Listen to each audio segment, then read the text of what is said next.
పూర్తిగా మన కార్యక్రమాలు జరుగుతున్నాయా, ప్రజలకు వెళ్తున్నాయా లేదా అనేది చెప్పేది మన కార్యక్రమం ఉద్దేశం. కానీ ఎందుకంటే రాజశేఖర రెడ్డి గారు వచ్చిన తర్వాత రాజకీయాలే రూపురేఖలు మారిపోయినాయి. వారు చేపట్టిన పాదయాత్ర పేదోడి కోసానికి, బడుగు బలహీన వర్గాల కోసానికి, గ్రామీణ ప్రాంతాల కోసానికి. రాజశేఖర రెడ్డి గారు అంటే నాకు సత్యంత అభిమానం, ప్రేమ కూడా. అదేవిధంగా నేను తర్వాత రాజకీయాల్లో వారిని స్ఫూర్తిగా తీసుకొని నేను రాజకీయాల్లో వచ్చిన. నిజంగా కూడా నాకు గురువు లేడు, నాకు రాజకీయంగా వాళ్ళనో వీళ్ళనో తర్వాత చౌకుడు రాజకీయాలు మాత్రం చేయలే. రాజశేఖర రెడ్డి అదేవిధంగా మనుషులు ఎవరైతే పనిచేసే నాయకులను గుర్తుపట్టిన విధంగా గుర్తింపించిన నాయకుడు. ఎంతో మందికి రాజశేఖర రెడ్డి పుణ్యమాని ఈ రోజు రాజకీయాల్లో ఉన్నారు. ఎంతో మంది, వందలాది మంది ఉపాధి కల్పించుడు, పేదోడికి అండగా ఉన్నాడు. ఈ రోజు పేదోడు గట్టిగా ఉన్నాడు, పేదోడు తర్వాత గర్వంగా సమాజంలో ఉన్నాడంటే కేవలం రాజశేఖర రెడ్డి కాంగ్రెస్ ప్రభుత్వ చొరవ వల్ల. ఎందుకంటే పేదోడు చదువుకున్నాడంటే రాజశేఖర రెడ్డి గారి రియంబర్స్మెంట్ వల్ల, పేదోడు వైద్యం చేయించుకున్నాడంటే రాజశేఖర రెడ్డి గారి చొరవ వల్ల, పేదోడు వ్యవసాయ రంగంలో తలెత్తుకొని తిరిగిందంటే కేవలం రాజశేఖర రెడ్డి గారి చొరవ వల్ల. ఈ విధంగా చెప్పుకుంటే పోతే వైద్యం గాని ఎన్నో గాని తర్వాత వారు చేసిన కార్యక్రమాలు, పింఛన్ కార్యక్రమాలు అనుకోండి, పేదోడికి విద్య విషయంలో గాని, వైద్య విషయంలో గాని, వ్యవసాయ రంగంలో గాని, కార్మిక రంగంలో గాని వారు తీసుకున్న అపూర్వమైన నిర్ణయాలు ఇప్పటికీ తర్వాత ప్రజలు మర్చిపోరు, ఈ దేశం మర్చిపోదు.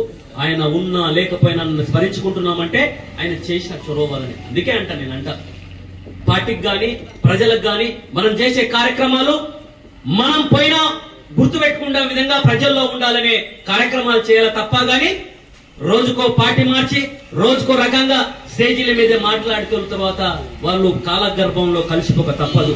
అందుకోసానికే నేను ఎప్పుడు కూడా ఒకటే చెప్తుంటాను. తర్వాత కాంగ్రెస్ పార్టీ అనేది సముద్రం లాంటిది. కాంగ్రెస్ పార్టీలో ఎంతో మంది వస్తుంటారు, పోతుంటారు. కానీ కాంగ్రెస్ పార్టీ ఈ పేదలకు, ఈ దేశానికి, ఈ ప్రాంతానికి, గ్రామీణ ప్రాంతాలకు, పేద ప్రజలకు అండగా ఉంటదు. అందుకోసానికి యువత గాని ఇక్కడ వచ్చిన అందరూ కూడా తర్వాత రాజశేఖర రెడ్డి గారి ఆశయాలు కొనసాగాలంటే మన అన్న రేవంత్ అన్న గారు 10 కాలాల పాటు చల్లగా ఉండాలి. రాజశేఖర రెడ్డి అయిన తర్వాత రేవంత్ అన్న వచ్చిన తర్వాతనే పేదోడి విలువ తెలిసింది. ఈ రోజు పేదోడికి చదువుకోవడానికి గాని, విద్యారంగంలో గాని, వ్యవసాయ రంగంలో గాని, వైద్య రంగంలో గాని చాలా మార్పులు చేర్పులు ఇది జరుగుతున్నాయి అంటే కేవలం అది కాంగ్రెస్ పార్టీ చొరవ వల్ల. తర్వాత అందుకోసానికే నేను అంటున్నాను, కోట్లాది రూపాయలు అప్పు చేసిన గత ప్రభుత్వం గాని ఈ రోజు ఎన్నో వ్యాస ప్రయాసాలకు ఒడిగడి తర్వాత ఈ రోజు ఉన్న రేవంత్ అన్న గాని తర్వాత కొద్దిగా రాజశేఖర రెడ్డి పోలికలు కల్పిస్తుంటాయి. పేదోడికి చేయాలని తపన, మార్పు రావాలని తపన, ఈ సమాజంలో ఏదో చేయాలని తపన అది అన్న రేవంత్ అన్నకు ఉంటది. అందుకోసానికి నేను అందరికీ కాంగ్రెస్ శ్రేణులకు విజ్ఞప్తి చేస్తున్నా, మనం అందరం కూడా జెండా పట్టుకున్న వాళ్ళకి, కష్టపడ్డ వారికి, పని చేసిన వారికి కాంగ్రెస్ పార్టీ, నేను గాని నా సోదరుడు గాని ఖచ్చితంగా గుర్తింపిస్తాం.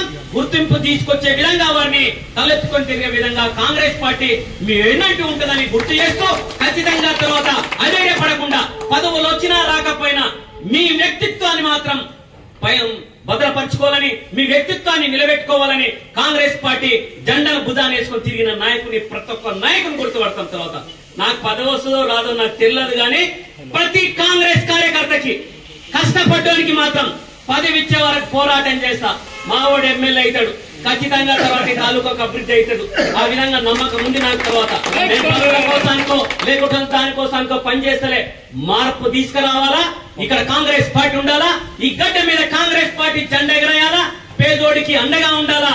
ఎవరున్నా సరే తర్వాత కాంగ్రెస్ పార్టీకి ఒక కార్యకర్తగా మాత్రం తర్వాత ఉంటానని మాట ఇస్తూ రాజశేఖర రెడ్డి గారిని ఎప్పుడు కూడా వారు నేనున్నంత కాలం కాదు ఇంకెవరైనా సరే తర్వాత మర్చిపోరని, వారి సేవలు ఈ సమాజానికి ఎప్పుడు ఉంటాయని గుర్తు చేస్తూ ఈ సూర్యుడు చంద్రుడు ఉన్నంత కాలం తర్వాత మన కాంగ్రెస్ పార్టీ ఉంటది. మన రాహుల్ గాంధీ గారు వారి ఆశయం ఉంటదు. రాజశేఖర రెడ్డి గారు ఏం కోరుకున్నాడు, వాళ్ళు చనిపోయే ముందు రాహుల్ గాంధీ గారు ప్రధానమంత్రిగా అనుకున్నాడు. నేను చెప్తున్నా, వచ్చే 5 ఏళ్లలో రాహుల్ గాంధీ గారు ప్రధానమంత్రి కావడం, రేవంత్ అన్న మరోసారి ముఖ్యమంత్రి కావడం ఖాయం, మా రాజిరెడ్డి కూడా ఎమ్మెల్యే కావడం ఖాయం.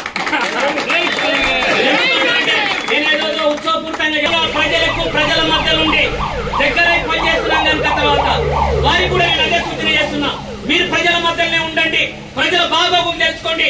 అట్లయితే